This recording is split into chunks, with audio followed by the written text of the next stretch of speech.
ये बहुत ही दुर्भाग्यपूर्ण घटना है और ऐसी घटना नहीं घटे, कारण इससे जान माल की भी क्षति होती है। दल में मेल हो या ना हो, कम से कम भाषा मार्जादित होनी चाहिए कि कल फिर अगर हम मिलें तो मिलने में लाज नहीं लगे। नमस्कार, मैं मनीष और आप देख रहे हैं मीडिया दर्शन। हमारे साथ मौजूद हैं जेडीयू के एमएलए ललित नारायण मंडल जी। ललित जी, कल रात्रि को रघुनाथपुर में ट्रेन दुर्घटना हो गई, क्या कहेंगे? ये बहुत ही दुर्भाग्यपूर्ण घटना है और ऐसी घटना नहीं घटे, कारण इससे जान माल की भी क्षति होती है। हमारे भी सभी नेतागण वहाँ गए देखने के लिए और इसकी जांच हो अच्छी तरह से कि ये घटना बार बार नहीं होनी चाहिए, काहे कि इससे बहुत जान माल की हानि होती है और जिस परिवार का कमाने वाला गुजर जाता है उस परिवार पर क्या बीतती है आप समझते हैं। इसलिए इसकी ठीक से जांच होनी चाहिए, हम मांग करते हैं। अभी अगर देखा जाए 2024 लोकसभा चुनाव की तो राजनीतिक सरगर्मी जो है काफ़ी बढ़ गई है। लहजा जो भी है नेताओं का बदल गया है, लोग शब्दों की मर्यादा भूल गए हैं। सम्राट चौधरी का कल बयान आया, उन्होंने नीतीश कुमार पर हमलावर होते हुए कहा कि नीतीश कुमार जब पैंट पहनते होंगे तो मेरे पिताजी ने देश की सेवा की है, क्या कहेंगे? देखिए, हम तो उस भाषा का हम समर्थक नहीं है, हिमायती नहीं है।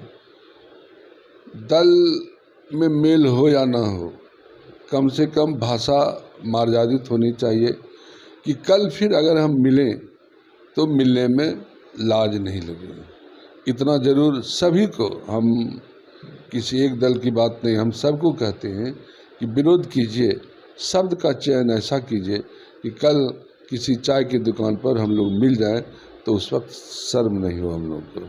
इसलिए कोई भी अगर ऐसी घटना, ऐसा शब्द का उपयोग करता है तो हमारे जैसा आदमी उसके समर्थन में नहीं रहेगा।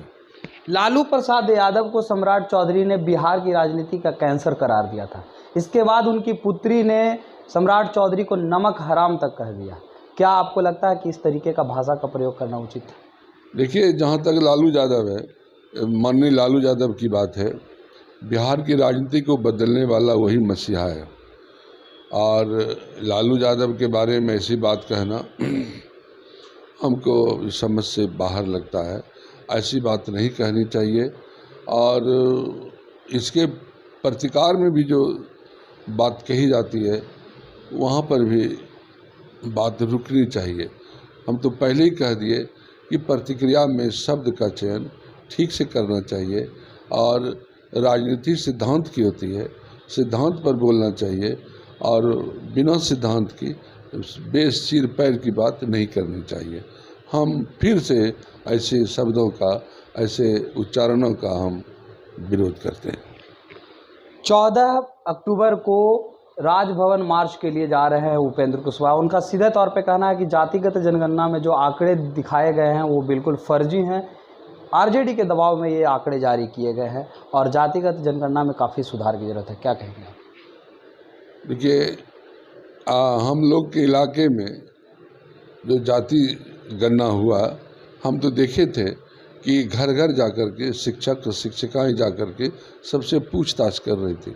हमसे भी 2 बार पूछने शिक्षिका आई थी जो मनगणना कर रही थी और वो किस जात की शिक्षिका थी हम नहीं जानते, उसका क्या नाम था हम नहीं जानते हैं।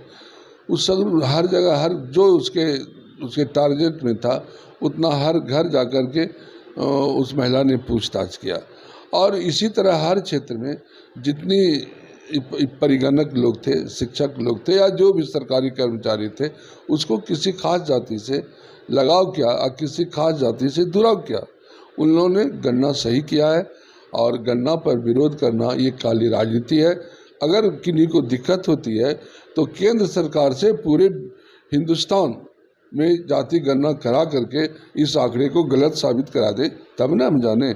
इस चैलेंज को लें उपेंद्र कुशवाहा जी, माननीय उपेंद्र कुशवाहा जी को केंद्र सरकार से रिक्वेस्ट करना चाहिए कि पूरे हिंदुस्तान का जाति गणना कराइए और उससे पता चल जाएगा कि बिहार में जो जाति गणना हुआ वह सही है या गलत है, जबकि ये सही है, गलत होने का कोई सवाल नहीं है। ये थे हमारे साथ जेडीयू के एमएलए ललित नारायण मंडल जी, जिन्होंने सीधे तौर पे कहा कि जो जातिगत जनगणना के आंकड़े जारी किए गए हैं ये बिल्कुल सही है। अगर किन्हीं को भी कोई संदेह है तो उपेंद्र कुशवाहा केंद्र की मदद से पूरे देश में जातिगत जनगणना आंकड़े को जारी करवा ले और देख ले कि बिहार के मुख्यमंत्री ने जो जातिगत जनगणना के आंकड़े जो जारी करवाए हैं वो सही है या गलत है। इस तरह के तमाम अपडेट के लिए देखते रहे मीडिया दर्शन। धन्यवाद।